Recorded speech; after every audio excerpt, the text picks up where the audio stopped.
Donc aujourd'hui, ça va être plus le but. Aujourd'hui, ça va être de parler de l'impact politique sur les agressions à caractère sexuel. Donc, j'étais supposée te présenter le Calax de l'Ouest de l'île, mais je vais sauter cette étape. Ensuite, bon, je vais parler plan d'action versus stratégie. Je vais parler des plans d'action. Il manque un petit S, je suis désolée, mais bon, plan d'action au pluriel, celui de 2001-2006 et celui de 2008-2013. Ensuite, je vais parler des stratégies pour prévenir, le plan de stratégie stratégique gouvernemental pour prévenir et contrer les violences sexuelles 2016-2021, donc le plan qui est actuellement en fonction. Je vais regarder les impacts positifs de chacun des plans et les manquements. Ensuite, on va regarder les retombées politiques du mouvement MeToo, hashtag moi aussi. Les autres apports gouvernementaux en matière de violence sexuelle et les améliorations souhaitées du gouvernement qu'on aimerait. Et bon, la période de conclusion et la période de questions. Donc, je vais passer ces étapes-là. Donc, vous connaissez notre centre très bien, hein? Vous le connaissez très bien. Donc, l'énoncé de vision, vous l'avez vu, et les objectifs de travail. Donc, on rentre dans le vif du sujet. Donc, il y a eu 2 plans d'action qui ont été mis et une stratégie. Donc, je vais faire un petit historique d'où ça vient, ces plans d'action-là, comment c'est venu. Donc, en 2001, le gouvernement s'est doté des orientations gouvernementales en matière d'agression sexuelle et c'est là qu'aussi est venu le plan d'action 2001-2008, mais en fait 2006. Donc, il y a eu beaucoup de travail fait par les organismes communautaires, les groupes de femmes, surtout le Regroupement québécois des Calax. Je ne sais pas ce que Catherine nous a dit par rapport au Regroupement québécois des Calax, mais le RQ Calax, dans notre jargon, ça regroupe à peu près 27 membres. 27 Calax à travers le Québec. Ça ne regroupe pas tous les centres en agression à caractère sexuel parce que ça prend certains critères d'adhésion, mais il y a à peu près 27 Calax membres du RQ Calax. Donc, le RQ Calax, à l'époque, a beaucoup été consulté par le gouvernement, a émis leurs suggestions, a beaucoup travaillé avec le gouvernement pour voir les orientations. Donc, l'apport du RQ Calax a été très grande.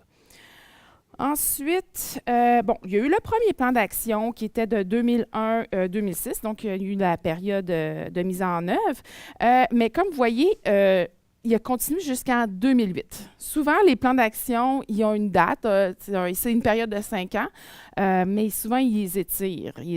Fait que là, ils ont étiré 2 ans.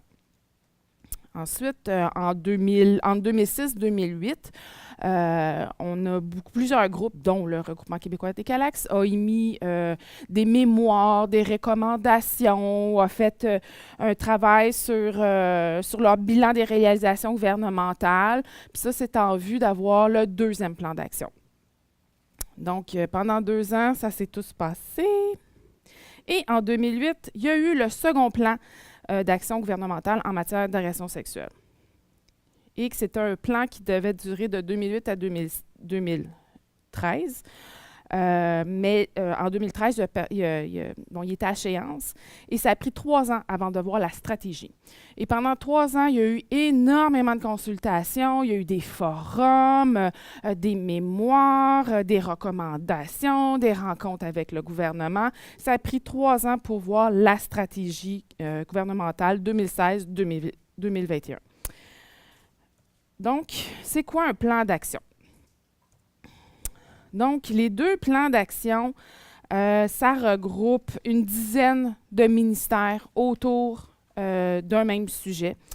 Donc, c'est à peu près, le ministère de la Santé et Sécurité, excusez, ministère de la Santé et des Services sociaux, le ministère de l'Éducation, ministère de la Justice, la Sécurité publique, ministère de la Famille. Donc, ça, c'est tous des ministères qui sont impliqués dans les plans d'action.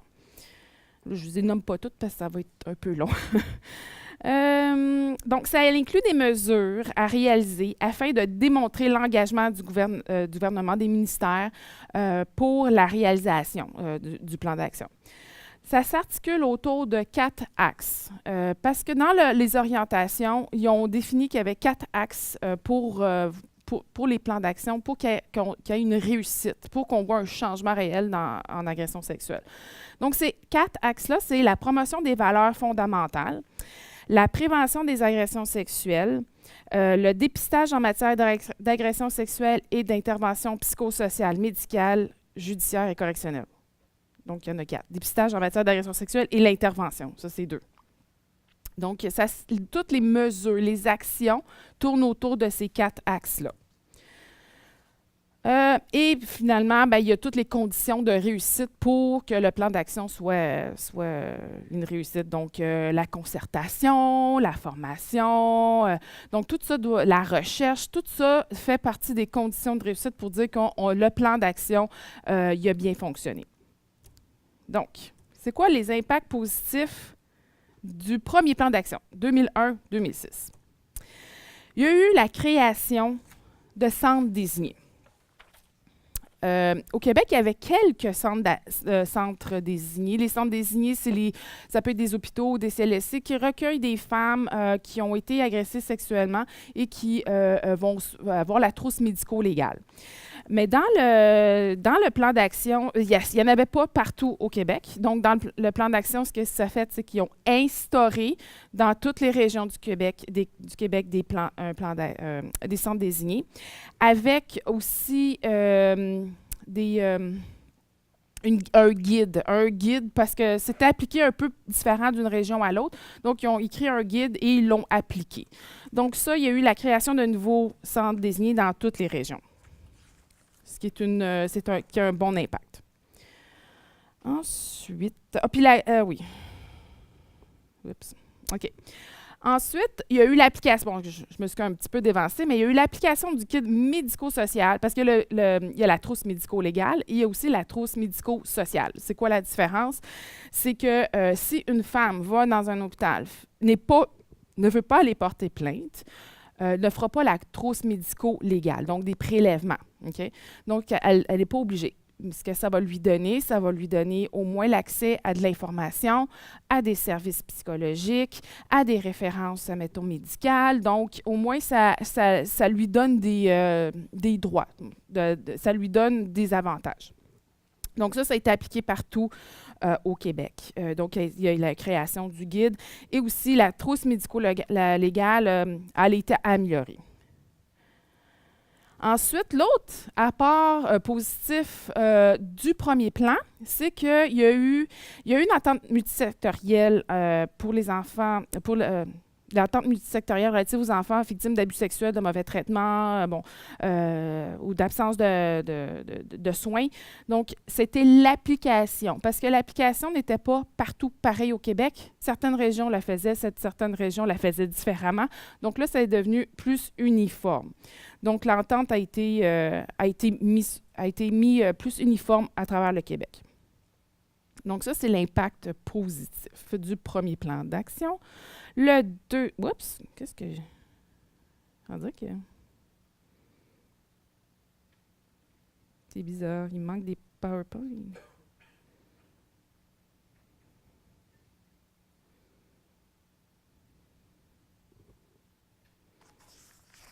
J'ai mes feuilles.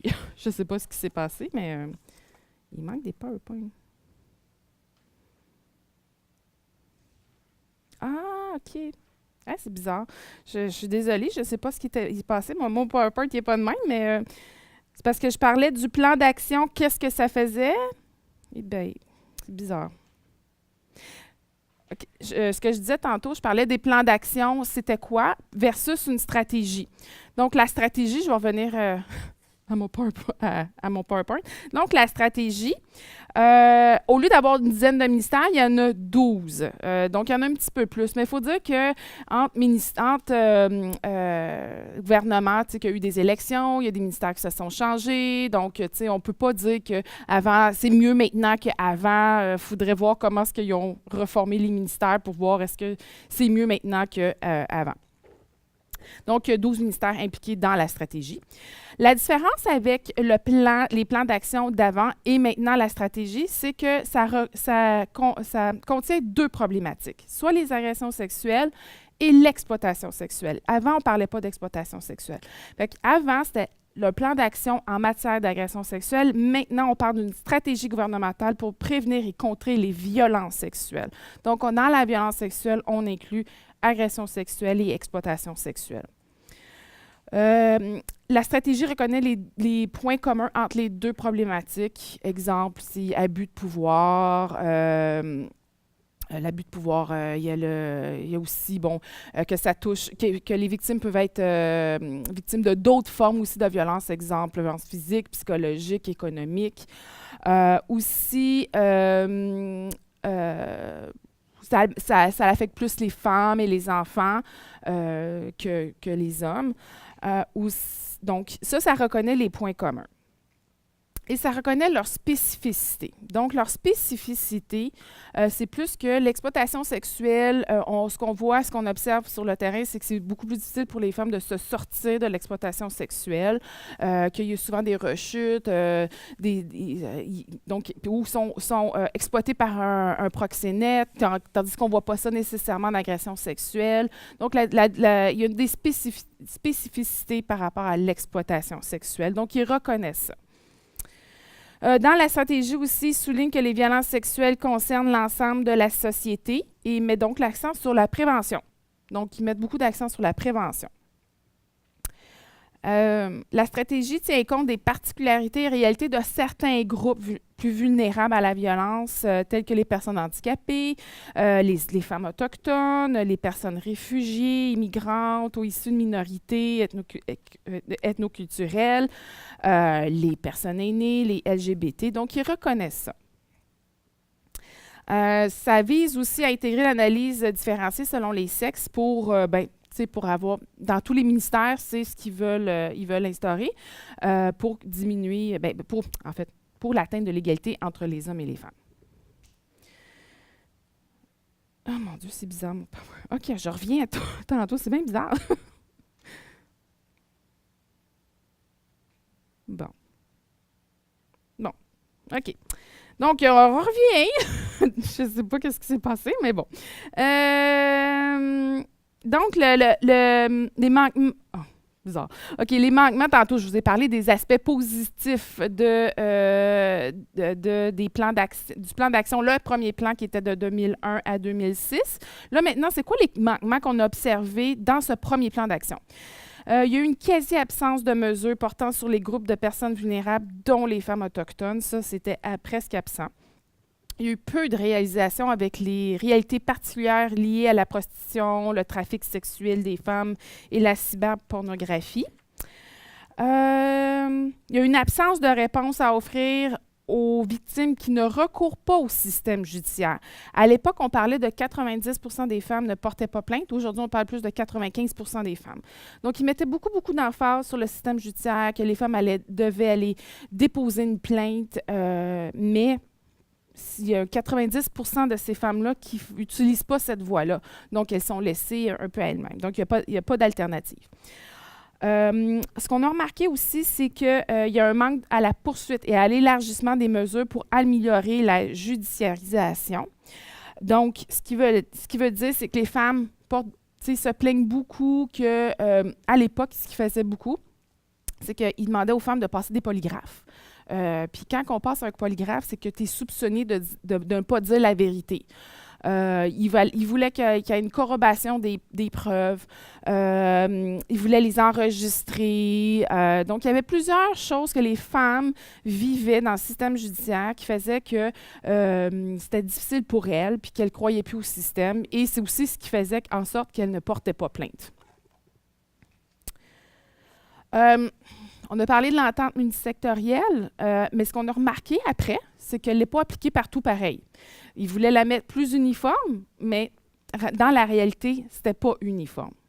D'une région à l'autre, c'était très, très différent.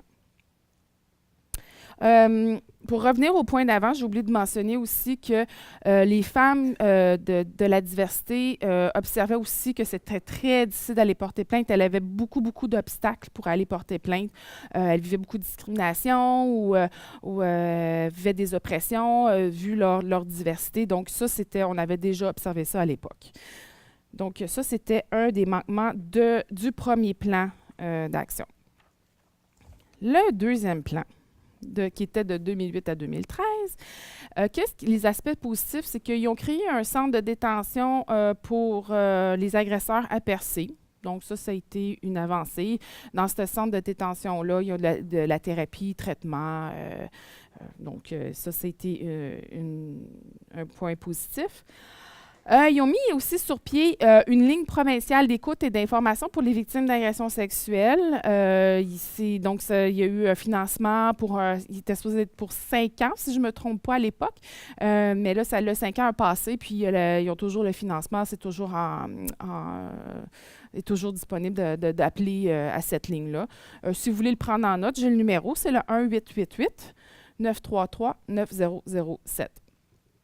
Donc, c'est toujours disponible. Vous pouvez appeler comme intervenant, dire « j'ai des questions par rapport pour une femme que j'ai en suivi » ou est-ce qu'ils peuvent donner des références partout au Québec, là.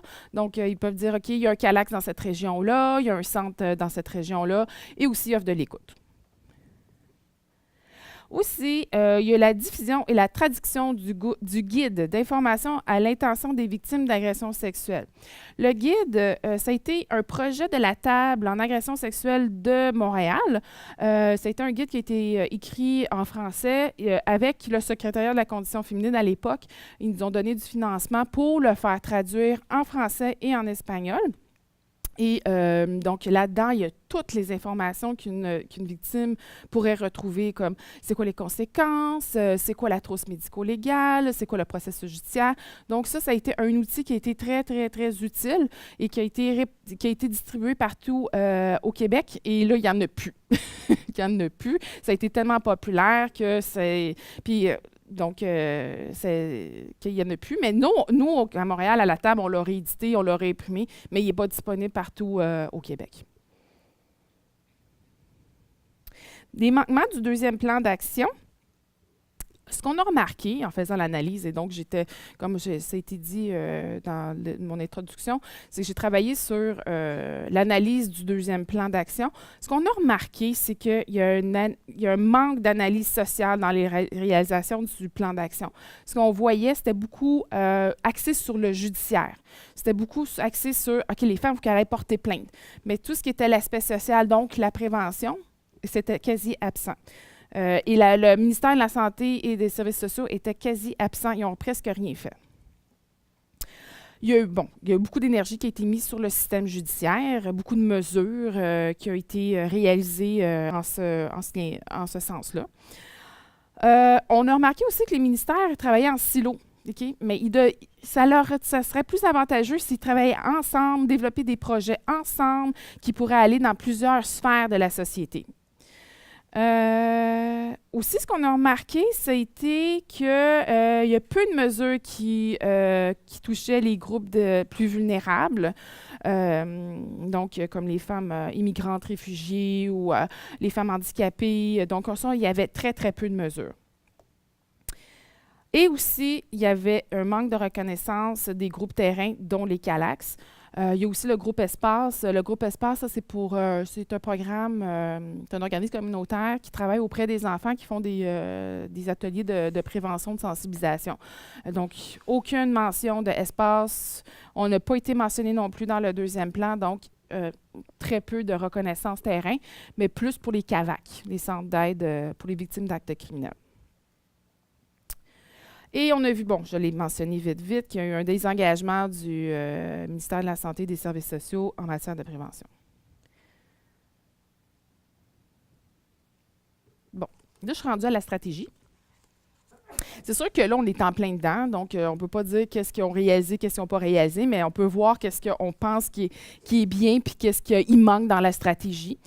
Ce qui est bien, c'est qu'ils ont inclus l'exploitation sexuelle. C'est la première fois qu'on parle vraiment de cette problématique-là. Donc, l'inclusion d'exploitation sexuelle, on ne parle pas juste d'agression sexuelle, on parle de violence sexuelle. Ça, je le saute parce que c'est pas vrai. Il y a un investissement des sommes dans les organismes. Il avait annoncé des gros montants d'argent pour les organismes communautaires. L'Assemblée nationale reconnaît que la violence sexuelle est principalement dirigée contre les femmes et les enfants, et cela constitue un problème de société préoccupant qui concerne tous et toutes. Donc, il nomme. Mon Dieu, vous avez peut-être mon ancienne version aussi. Le secrétariat à la condition féminine assume 15 nouvelles actions, donc un meilleur engagement de leur part. Parce qu'avant, il n'y avait pas vraiment nécessairement de mesures d'action qui étaient au secrétariat, mais il y en a 15. Donc, pour nous, ça représente que, OK, l'analyse sociale, féministe est plus présente dans la stratégie. Bon, ce qu'on pense qui manque dans cette stratégie, avant, on parlait de 4 axes. Maintenant, il y en a juste 3. Donc, prévenir, il y a intervenir en matière psychosociale, médicale, judiciaire, policière et correctionnelle, et développer des connaissances et le partage d'expertise pour mieux agir. Donc, les axes, ils ont changé.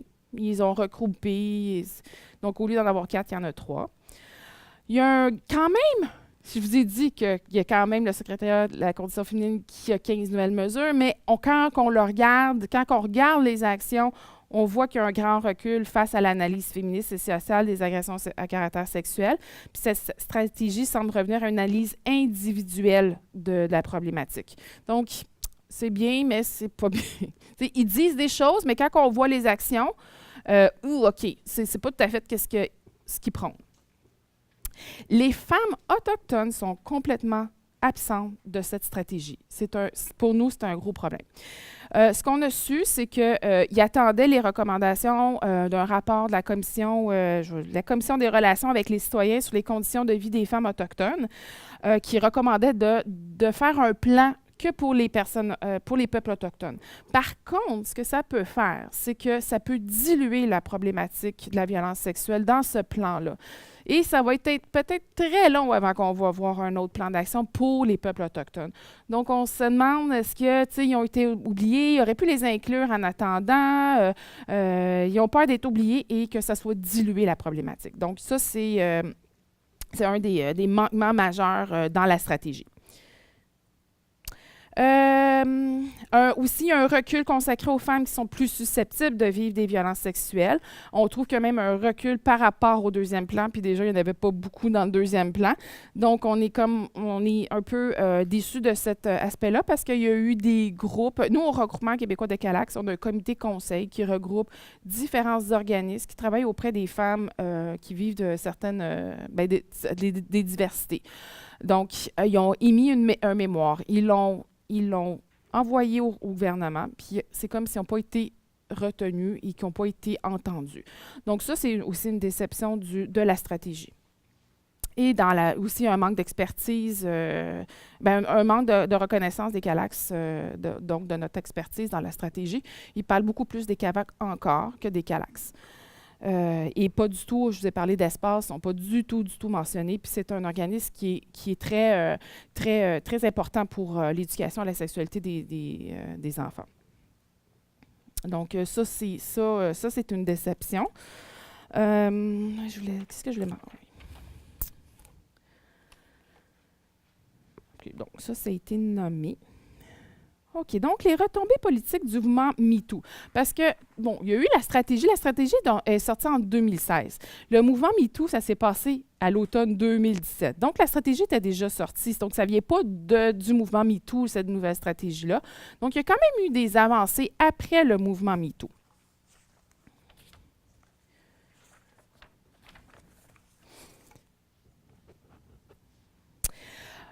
À cause de tout ce qui s'est passé à l'automne passé, que les médias sociaux en ont parlé beaucoup, les médias en ont parlé beaucoup, il y a eu beaucoup de pression auprès du gouvernement pour qu'on aide les victimes. Donc, ils ont injecté des nouvelles sommes dans les réseaux des CALAX, pas juste les CALAX, mais aussi dans les centres qui viennent en aide aux victimes d'agressions sexuelles. Donc, service pour hommes, donc service hommes-femmes, donc peu importe, mais il y a eu un investissement sur 3 ans dans les réseaux des CALAX du ministère de la Santé, des Services sociaux et du Secrétariat de la Condition féminine. Donc, ça a été une retombée.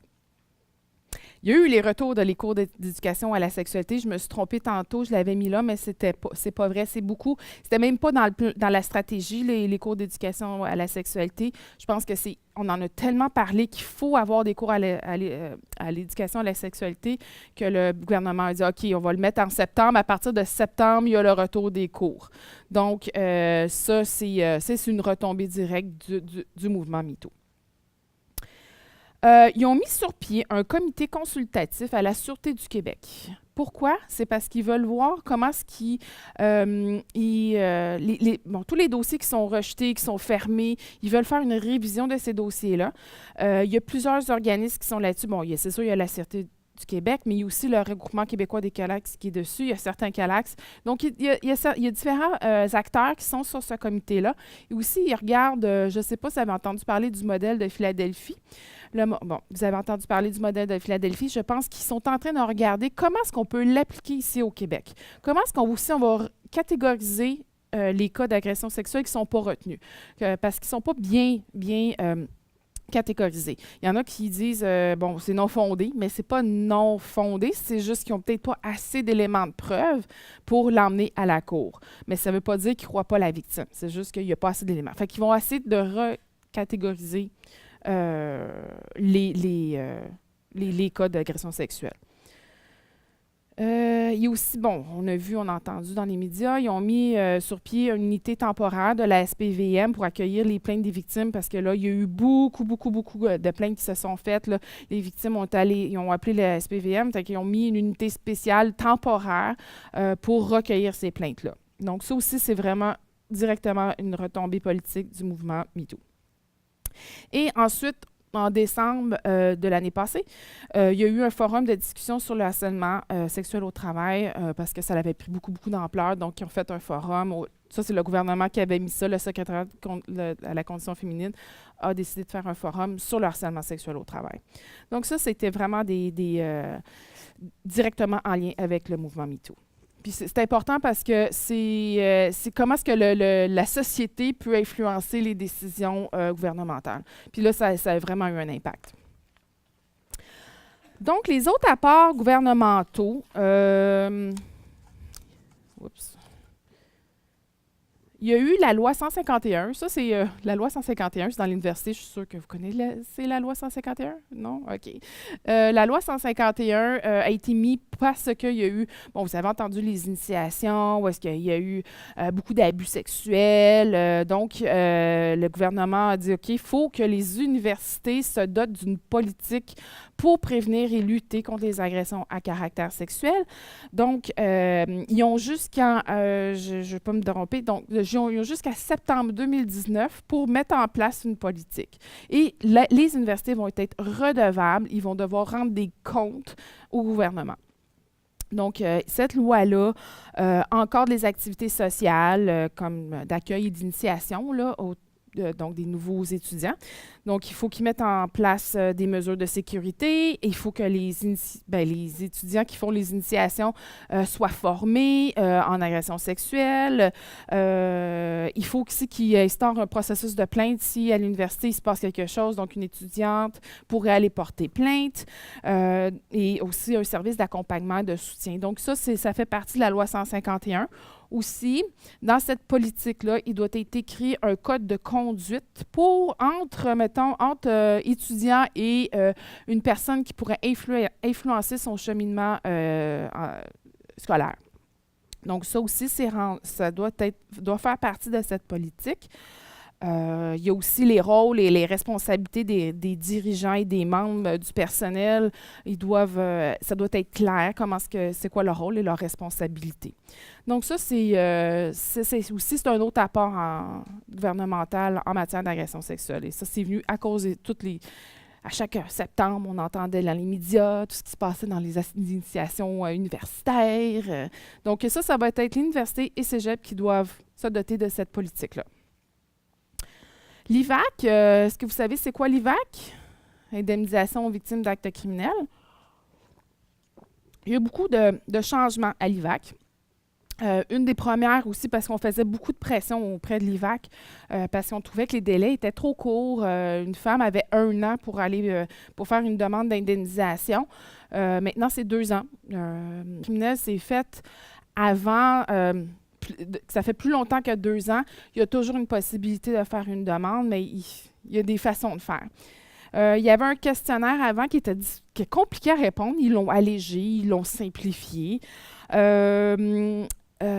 Aussi, une des quand ça fait plus que 2 ans qu'il y a eu l'acte criminel, il y a des façons. Tu peux quand même demander l'IVAC, mais il y a une façon. Il y a des. Faut que tu prouves l'incapacité à avoir l'incapacité à être capable. Mon Dieu, j'ai de la misère à le dire. Donc, il faut que tu prouves que tu as été incapable de faire la demande dans les délais. Et ils ont rajouté récemment la honte. La honte qui étant, souvent ça a été un des gros motifs de je ne suis pas capable de le dire, je ne suis pas capable de l'écrire. Donc ça a été rajouté récemment. Donc ça aussi, il y a eu beaucoup de changements à l'IVAC suite à des pressions des groupes et aussi à des consultations avec le gouvernement. Et aussi, il y a eu la loi sur les droits des victimes qui était en 2003. Ça, c'est quoi le droit des victimes? C'est pour favoriser la participation des victimes à un procès, puis diminuer les répercussions négatives de participer à un procès. Donc, les victimes doivent être traitées de façon courtoise, avec équité, compréhension, dans le respect de leur dignité et de leur vie privée. Elles doivent être admises à faire connaître leur point de vue et leurs préoccupations. Donc, l'avocat, le procureur de la défense doit entendre ça et il peut accueillir, doit accueillir ça. Si elles doivent être informées de leur rôle, de leur participation dans le procès criminel. Elles doivent aussi être informées de l'avancement du procès lorsqu'elles en font la demande, mais de toute façon, c'est une responsabilité du procureur de tenir informées les victimes du processus. Elles ont droit aussi à recevoir une somme d'argent lorsqu'elle doit être en cours. Elles ont droit à des mesures de protection. Si elles doivent être témoignées et l'agresseur est dans la salle, elles peuvent avoir droit à un écran, elles peuvent aller témoigner dans une autre salle, mais il faut faire la demande au juge. Donc ça, c'est des apports gouvernementaux qui est autre, qui ne vient pas de la stratégie ou des plans d'action. Donc, c'est quoi les améliorations souhaitées? J'en ai mis quelques-unes. C'est mettre en place plus de mesures afin de faciliter le passage des victimes dans le processus judiciaire. Parce que ça répond juste à une petite partie, mais on voudrait qu'il y ait plus de plaintes. Sauf qu'en même temps, quand il y a plus de plaintes, les délais sont plus longs. C'est comme on veut plus de plaintes, mais en même temps, ce que ça fait, c'est qu'il y a un effet négatif. On veut une formation sur l'analyse sociale, féministe et intersectionnelle des agressions sexuelles auprès des différents acteurs de différents systèmes sociaux comme éducation, justice, santé. Donc, on voudrait qu'ils soient formés pour qu'ils soient capables de mieux accueillir ces victimes-là et de ne pas faire d'oppression ou de discrimination. Et aussi qu'ils ne tombent pas dans leurs limites et préjugés. Puis ce qu'on voudrait, c'est un meilleur financement des organismes parce que un meilleur financement, on a un meilleur service aux victimes. Donc, c'est quelques améliorations souhaitées. Donc, moi, j'aurais terminé.